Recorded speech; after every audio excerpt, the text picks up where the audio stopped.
Salut tout le monde, j'espère que vous allez bien, que vous avez passé une bonne semaine, que vous avez passé un bon temps de louange. Je dois vous avouer que moi ça me fait très bizarre de parler là actuellement à mon téléphone et de n'avoir personne en face de soi, mais on va s'adapter. Ce matin, je voudrais que l'on parle de l'état de nos cœurs. Alors, je ne vais pas vous parler sur le versant de la santé, je pense que ça se saurait si j'étais médecin, et je ne le suis pas. Euh, mais je vais vous parler, et j'aimerais que l'on puisse réfléchir ensemble sur notre santé spirituelle. Je m'explique. Comme on le fait parfois dans notre vie quotidienne, on fait attention finalement un peu à sa santé, ou tout du moins on essaye, en allant chez le médecin par exemple, pour qu'il nous prescrive une prise de sang, des médicaments, ou tout simplement pour qu'il nous ausculte, pour qu'il puisse voir ce qui va, ce qui ne va pas, et puis c'est un temps aussi où on peut échanger avec notre médecin. Euh, et du coup, c'est des temps qui sont importants pour notre santé.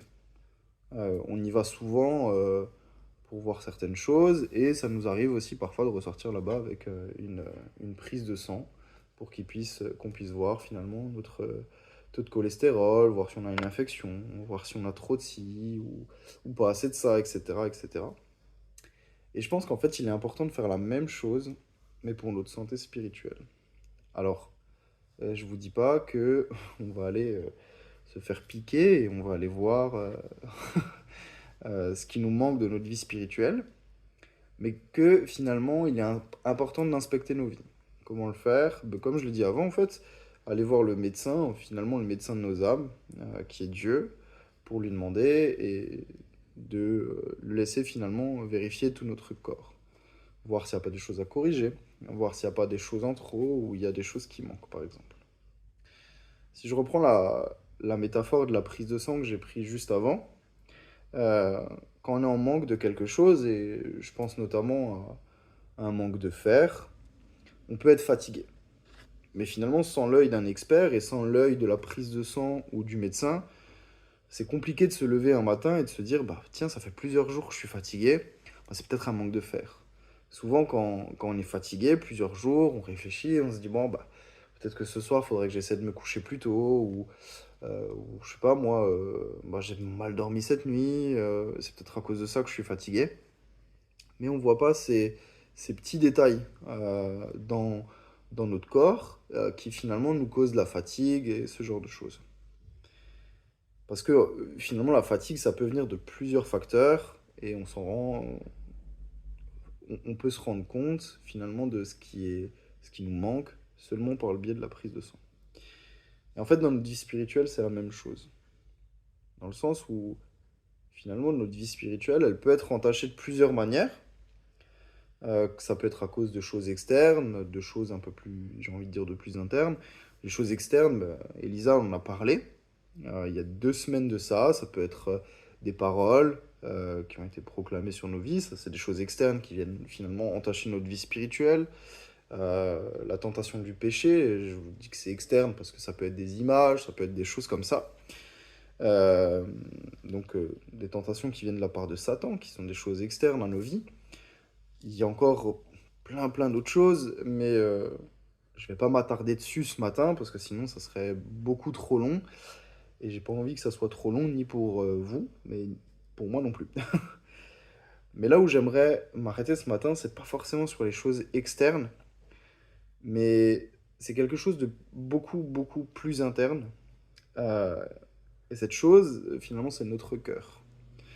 Dans Marc 7, versets 21 à 23, il est dit: car c'est du dedans, c'est du cœur de l'homme que provient les pensées mauvaises, l'immoralité, le vol, le meurtre, les adultères, l'envie, la méchanceté, la tromperie, le vice, la jalousie, le blasphème, euh, les injures, l'orgueil et toutes sortes de comportements insensés. Tout ce mal sort du dedans et rend l'homme impur. Je trouve ça intéressant de voir ça dans le sens où finalement c'est bien entendu les choses externes qui peuvent nous rendre impurs, mais c'est aussi tout ce qui est à l'intérieur de notre cœur, et finalement ce qui fait notre cœur, qui fait que ça peut nous rendre impurs. Donc notre santé spirituelle, finalement, elle peut être entachée par notre propre cœur et notre propre nature si on ne fait pas attention.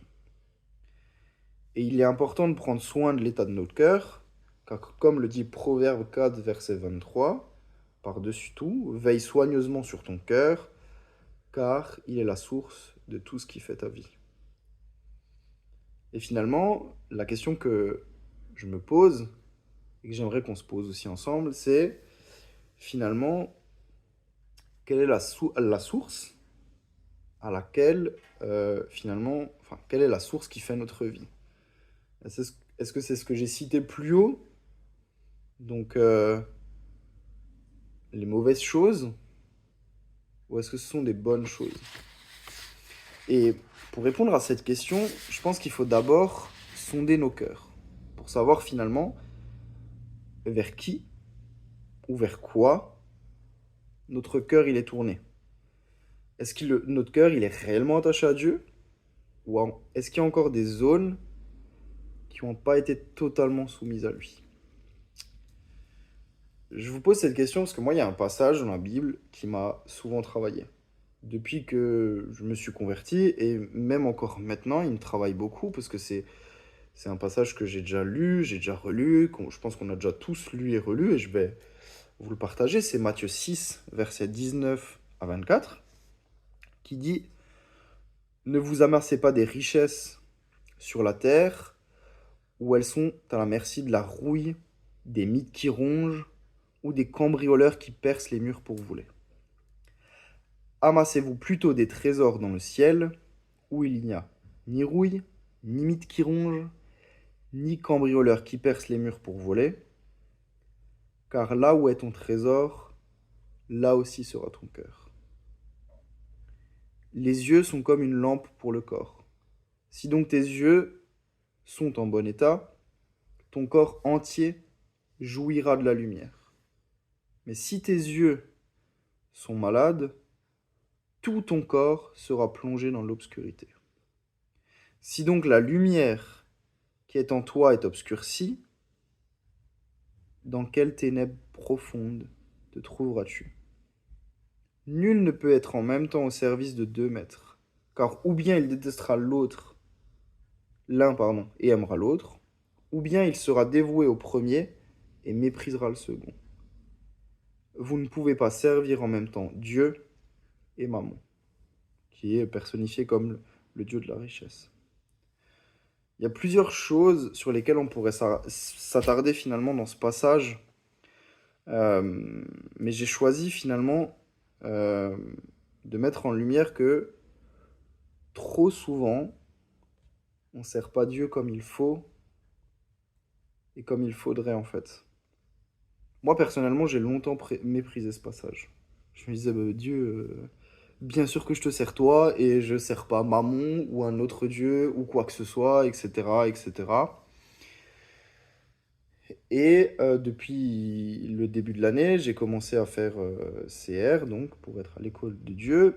Et on parlait de ce passage justement dans une des leçons de CR. Et il était demandé en application pratique finalement de sonder son cœur et de demander à Dieu, machin, s'il y avait quelque chose qui ne lui appartenait pas totalement. Et quand j'ai dit, bah, Seigneur, bien sûr que je te sers toi et pas un autre Dieu en fait, qu'est-ce qu'il pourrait y avoir en fait qui ne te sert pas toi? Et là, Dieu m'a répondu, c'est vrai, point d'interrogation. Alors qu'est-ce qu'il en est de ton impulsivité, Brandon? De ta colère? De ton langage? Du fait que tu prends encore des décisions tout seul sans venir me consulter? Et il y avait encore plein d'autres choses. Je ne vais pas vous les citer, c'est trop long et je ne suis pas là pour vous raconter ma vie. Mais finalement, comme le dit le texte juste avant, mes yeux, ils étaient trop malades pour voir ce qui n'allait pas. Ils étaient trop malades et en fait, je me rendais même pas compte dans les ténèbres dans lesquelles j'étais et dans lesquelles je suis encore et que je lutte et que je prie pour que ça change et que ça évolue et que j'aille de l'avant. Mais Dieu, en fait, lui, il sonde nos cœurs. Lui, il sait. Et c'est pour ça qu'on doit chercher ses réalités à lui et pas les nôtres. Je reprends l'exemple un peu du médecin, où on va chez le médecin et on dit: «Oh, écoutez, ça fait une semaine, je suis super fatigué. Je sais pas ce que j'ai, peut-être que je dors mal, est-ce que vous pouvez me donner, je dis n'importe quoi, de la mélatonine, hein, etc., etc. Et cetera. Et lui, il vous dit, bah non, d'abord, on va faire une prise de sang et on verra. Et en fait, c'est pas du tout de mélatonine qu'on a besoin, mais c'est de fer. Et avec Dieu, c'est pareil. C'est de lui dire, bah Seigneur, je comprends pas. Ma vie chrétienne, elle avance pas, j'ai l'impression de pas grandir, etc. Je comprends pas. Bah ouais, mais au final, mon impulsivité, ma colère, etc., si je la fais pas disparaître, comment je pourrais grandir et évoluer spirituellement? Et ce matin, j'aimerais vraiment nous encourager en ce sens-là, c'est que Dieu, il regarde pas à notre apparence, Dieu, il regarde pas à qui on est, j'ai envie de dire, le dimanche matin ou dans la vie de tous les jours. En fait, finalement, Dieu, il regarde à nos cœurs. Et il y a dans 1 Samuel 16, verset 7, il y a dit, mais l'Éternel lui dit, ne te laisse pas impressionner par son apparence physique et sa taille imposante, car ce n'est pas lui que j'ai choisi. Je ne juge pas de la manière de la même manière que les hommes, pardon. L'homme ne voit que ce qui frappe les yeux, mais l'Éternel regarde au cœur. C'est un passage en fait où Dieu il envoie Samuel choisir un roi parmi les fils d'Isaïe à la mort de Saül. Et finalement, Samuel il va voir le fils aîné d'Isaïe qui est grand, qui est ah, le gars, c'est une armoire à glace. Et il se dit, waouh, il en impose et tout. Et Dieu lui dit, non, c'est pas lui. Et il va dire ça à plusieurs fils. Enfin, Isaïe va lui présenter plusieurs de ses fils. Et à chaque fois, Dieu lui dira, non, c'est pas lui, c'est pas lui. Et au final, il choisira David, qui était à ce moment-là, en fait, au pâturage et qui était en train de garder les moutons. Parce que Dieu, il savait, en fait, le cœur, il connaissait le cœur de David. Et je pense que pour nous, c'est pareil. C'est qu'il faut qu'on regarde à nos cœurs, il faut qu'on demande à Dieu de venir regarder à nos cœurs pour venir nous transformer pour lui. J'ai envie de dire pour nous aussi, parce que Dieu sait tout ce qui est bon pour nous. Et c'est vraiment ça que j'ai envie de vous laisser ce matin. C'est de nous encourager à rechercher ce qui est mauvais pour notre santé spirituelle, de venir chercher peut-être aussi qu'est-ce qui est notre mammon dans nos vies pour servir pleinement Dieu. Finalement, qu'est-ce qui nous tient détachés, loin de Dieu. Et comme je l'ai dit un peu avant, euh, en ce moment je fais CR et on nous apprend à être à l'écoute de la voix de Dieu. Et clairement, je vous encourage vraiment, vraiment, vraiment à être à l'écoute de la voix de Dieu parce que ça fait énormément de bien. Et j'aimerais qu'à la fin de ce temps de vidéo, on puisse tous ensemble prendre un temps de prière. Mais ce temps de prière, j'aimerais que vous puissiez prendre des notes. C'est-à-dire que j'aimerais que vous ayez une feuille, un stylo, un téléphone, je sais pas moi, ce que vous voulez, mais que vous puissiez finalement écrire tout ce qui vous passe par la tête avec les questions que je vais poser, enfin que je vais poser, que l'on va se poser. Et j'avais 4 questions, il peut y en avoir beaucoup plus. N'hésitez pas en fait à rentrer en dialogue avec Dieu, d'utiliser vos mots, d'utiliser ce que vous avez sur votre cœur, mais de venir demander à Dieu déjà de venir sonder notre cœur, de le supplier de venir sonder nos cœurs, parce que je pense que c'est réellement important que Dieu puisse venir sonder nos cœurs, de lui demander, Seigneur, aujourd'hui, qui est-ce qui prend ta place? Qui est-ce qui prend, ou, enfin, qui ou quoi prend ta place aujourd'hui? Et vraiment, essayez de pas réfléchir et juste de noter ce qui vous vient en tête, de finalement, Seigneur, quelle est la source à laquelle je bois? Est-ce que c'est à toi ou est-ce que c'est, je sais pas, vous savez, il y a beaucoup les pensées positives, etc., qui existent maintenant sur les réseaux. Finalement, est-ce que je bois à tes paroles ou à ces paroles de pensée positive, par exemple? Je suis désolé, ça me vient en tête, donc je vous le partage. Et finalement, d'aussi demander à Dieu, qu'est-ce qui bloque ma vue aujourd'hui, Père? Qu'est-ce qui m'empêche de voir aussi l'état de mon cœur? Moi, par exemple, avant, je vous ai partagé qu'effectivement, il y avait mon impulsivité, ma colère, etc. Et ce qui bloquait ma vue, bah, c'est mon orgueil. C'est mon orgueil de m'être dit, bah, Seigneur, bien sûr que je te sers toi, je sers personne d'autre. Et ça, c'est mon orgueil qui parlait. Et finalement, j'aimerais nous encourager ce matin à vraiment apprendre un temps de prière, de vraiment prier et de noter derrière. Je suis désolé, j'insiste vraiment, mais de noter derrière ce que Dieu nous met à cœur. Et que vraiment on puisse prendre du temps pour prier sur ces points-là et de pouvoir partager.